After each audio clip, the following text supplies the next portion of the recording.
This is a fan-generated show. If you would like to support us, please go to jamieglazov.com and also don't forget to subscribe to our YouTube channel. All your support is greatly appreciated.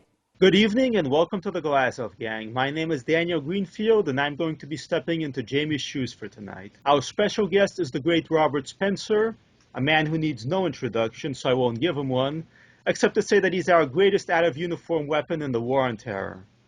Dr. Spencer, you're one of the leading figures in the counter-jihad. As we know, criticizing Islam is illegal in the Muslim world, and it's becoming partially illegal in some parts of Europe. Last week you had an article warning about a congressional resolution that groups together criticism of Islam together with violence, with violent acts, with hate crimes.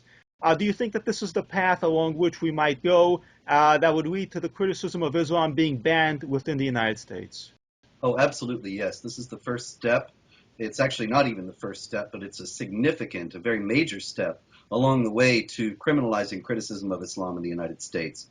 The idea in the first place of lumping together the violent acts with so-called bigotry and hateful statements is the attempt to conflate legitimate criticism of the Islamic doctrines that Muslims use to justify terrorist acts and attempts to impose their law upon non-Muslims and so on with acts of violence which nobody condones.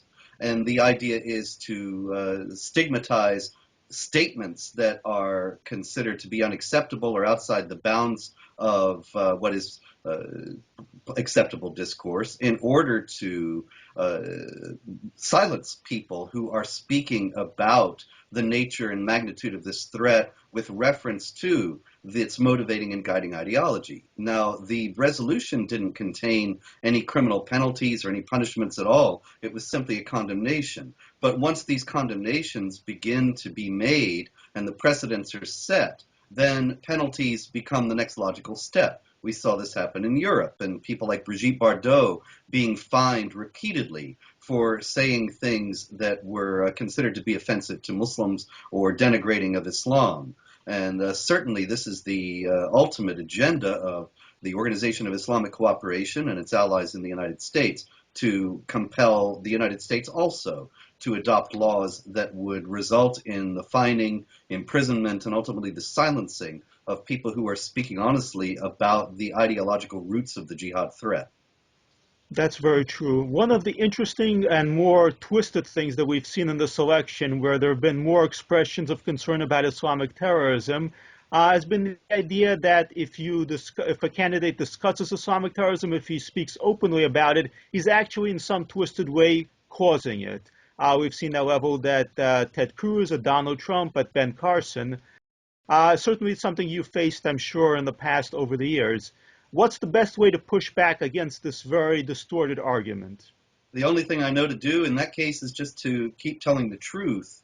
I have pointed out the absurdity over the years of how groups like the OIC, once again, have tried to, in their so-called Islamophobia observatory, give the impression that it's people like you and people like me, Geert Wilders and others, who are linking Islam with terrorism, when actually, of course, it's Islamic jihadis who are linking Islam with terrorism, and we're only pointing out that Islamic jihadis are linking Islam with terrorism, pointing to Islamic texts and teachings to justify their actions and make recruits and so on.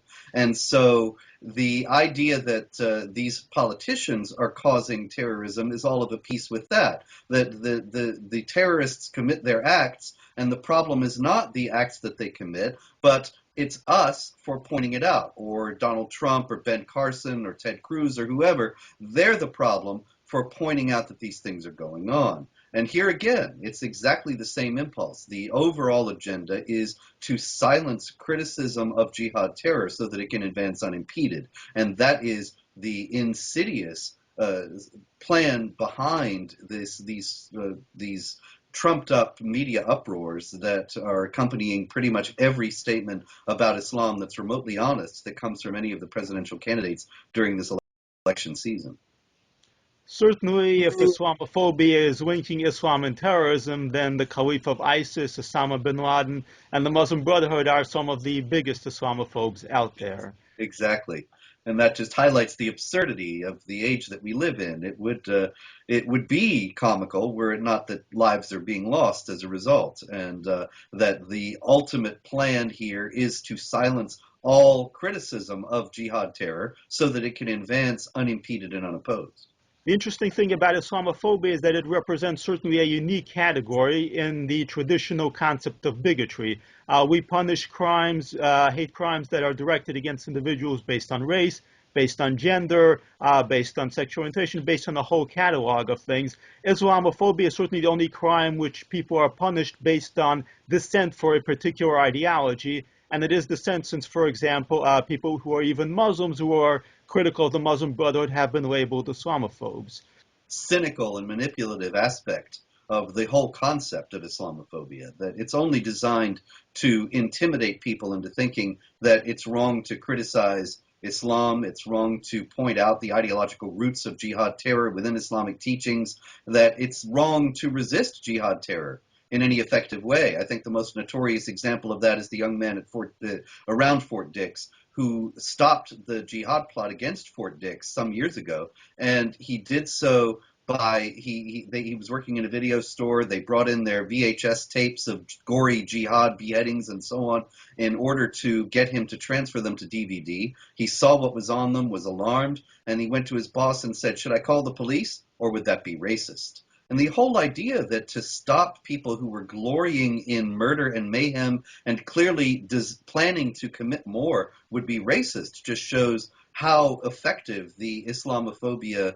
agenda has been. But it's completely spurious. It's a propaganda technique on the level of Goebbels and his big lie. It is, and you mentioned that. There was also the more recent case in San Bernardino where the neighbors noticed all sorts of suspicious behaviors, but again, they were worried about being thought of as being racist. Is political correctness really of this kind probably the biggest threat to our ability to win the war on terror? Absolutely. Look, what are we going to do? We're going to keep on being sure we're not racist until the last throat is slit.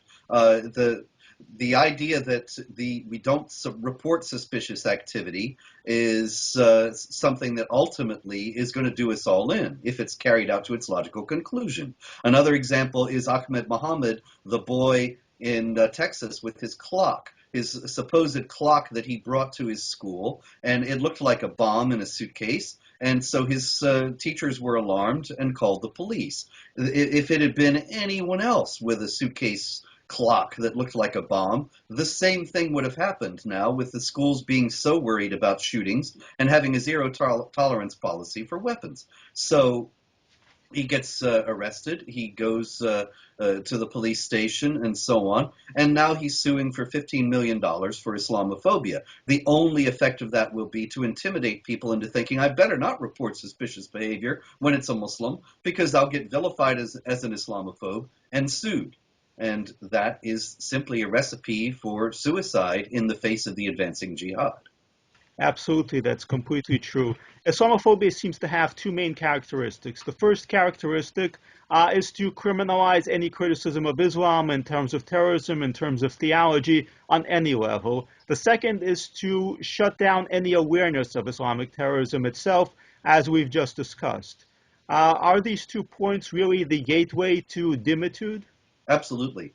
Look, it's a staple of Islamic law that the dhimmis, the subjugated people under the rule of the Muslims, are not to criticize Islam, and to do so would be to forfeit their so-called protection and to have their lives be in danger of being taken at any time.